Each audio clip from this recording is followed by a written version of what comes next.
When it comes to building legal relationships, what are the secret codes that drive the game forward? Rather, who influences those codes? If you are someone who is interested in the human element coloring deal-making, come, listen in on the core values of dealmakers, one theorem at a time. Welcome to a fresh new episode of the Dealmaker's Theorem.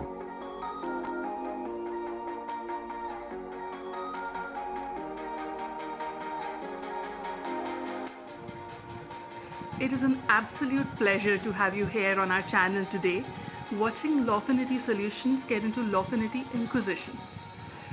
Our guest today, best known for helming legal for the global Agrichem major, the UPL group, has 13 years of experience behind him as general counsel, heading up M&A and corporate law issues at the group.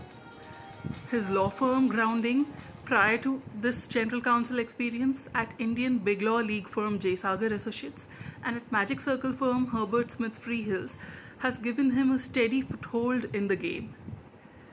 But not many know, however, that the UPL group has been closing several private equity investments into itself from the likes of KKR, TPG Growth, Brookfield and Ardia in the last less than a year. And super interestingly, the in-house legal team has, to its credit, closing up to 4 investments in a single night. A record that perhaps, among other things, recently won the team a major internal corporate team recognition within UPL.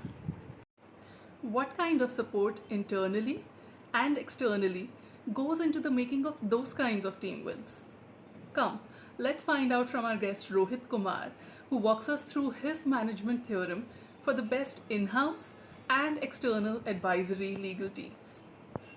Thank you, Rohit, for joining us, starting your monsoon with us and our little project on getting to know leaders and how they make decisions and how deal making is done in India. Thank you so much for joining us.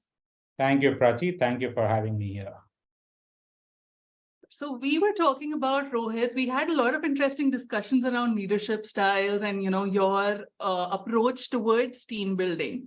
And one thing that jumped out at me again and again in light of, what we were just discussing about how your team united and handled that intense deal pressure, that intense volume pressure overnight. But what jumps out to me is that it's a contingency style of leadership. A lot of surprises are being thrown at you in your sector, and you are building a team that deals with them independently. So essentially, you are demonstrating something. Let's get into that, Rohit. Look, the way I look at the primary role of a legal department, people like me, is to make sure that, company does not take unnecessary risk. And if it takes risk, it's informed risk. People at the right, the right people address and respond to the risk which we are taking and, approve or not approve that kind of risk. And I think the way we run it, we run in a very complex, business environment where my company's business spread over 120, 130 countries. It's reasonably large. We crossed around 50,000 crores last year in revenue. So we run a pretty, and we also operate in a pretty regulated environment where, our industry is akin to a pharma industry where, products have to be registered and approved for sale before you sell it. So, given all that and, our ambition of, looking at, growth both organically and inorganically, legal department has to be agile, has to have certain kind of strength to withstand that pressure. And that also means that not everybody should just get down to one person. It's humanly impossible for me to look at, or me or any one person to look at, all different kinds of risks which we take under, any sort of document, any sort of transaction which we do. And I think the thesis for, the theme to build this up is getting the right team, getting the right structure. I don't think anybody in the world inherits a great team. I think you work with people, you work with, sometimes you hire, sometimes you already have good team members, and you mold them, you work with them, mold them, and help them, get the best out of them. And then, empower them, give them the right incentive, give them the right training, and empower them to, take the right decision for the organization. Of course, within the confines of a rule book, which, the leaders, the management, and, sometimes, me would decide, or would be part of making. So, that's the way we do. So hire the right people, do the right kind of, selection. If you're hiring people from outside, train them, give them space to grow, empower them, make them own up to the decision making, own up to the problems and the decision making. And I think if you get these right, then you end up having a good team who can deliver. So when you're empowering people, first of all, you said hire the right people. You actually divide this interestingly into two aspects. Like you are using your in-house team, you're also using advisors. What are the green flags in each that you're getting? So I think for in-house legal team, Prachi, we look at people. So we end up typically hiring people who are 4, 6, 8 years of work ex. Again, typically depending on the role we are hiring, typically hire somebody who has worked with a tier 1, tier 2 law firm.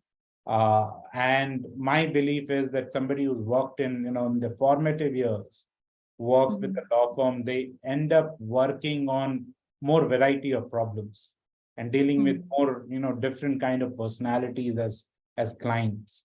And therefore, they are better at problem solving. So, I may be prejudiced. This may not be, I think somebody may disagree, but I have seen this working for myself. So one is that. Second, hire people who have good academics, who have done well in school, in college, after they passed out, did reasonably well in their career. And this doesn't necessarily mean that we hire toppers.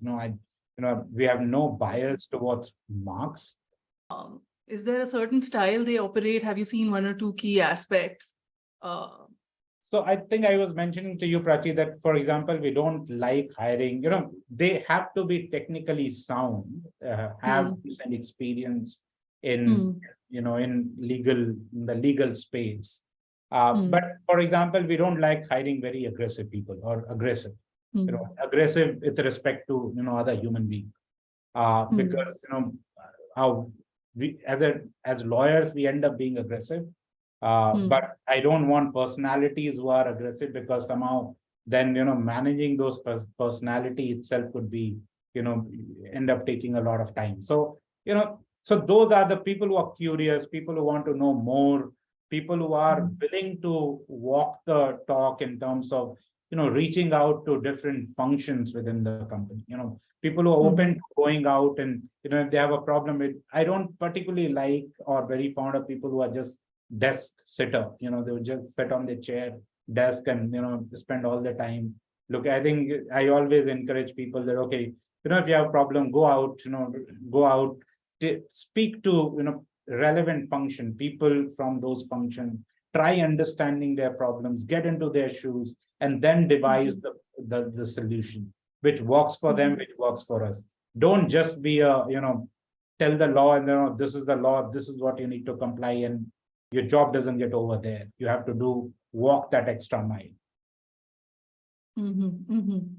And so, given this, you have a lean in-house team, which means that you have well thought out systems which can be managed. And on top of that, these senior people, maybe not freshers, so mid senior level people who have tons of law firm experience and also are showing these massive agility related qualities, I'd say, of being able to talk to people, of having better observation and all of that. That's a lot of things covered, right?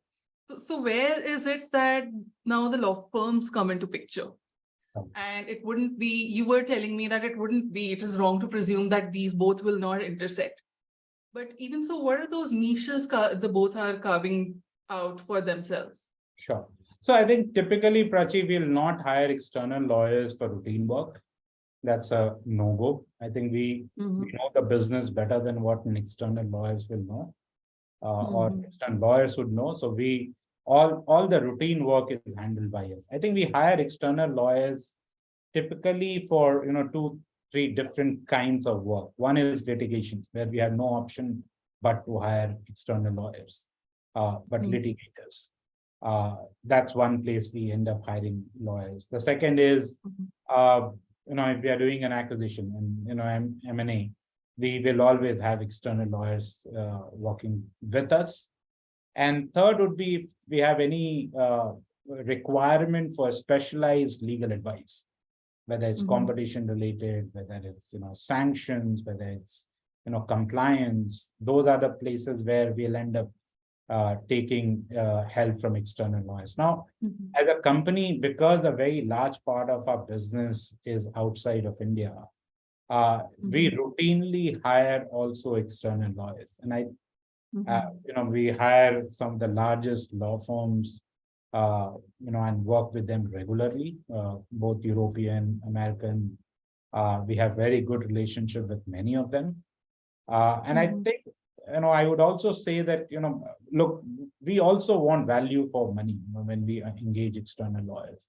But as I think that's what you were alluding to also, what I mentioned the other day, that, value for money doesn't mean having the cheapest lawyer. I think you can have a very expensive lawyer who's also value for money, who spends his time efficiently, who gives you efficient legal advice, provides solutions, and it doesn't waste time, your time or their time.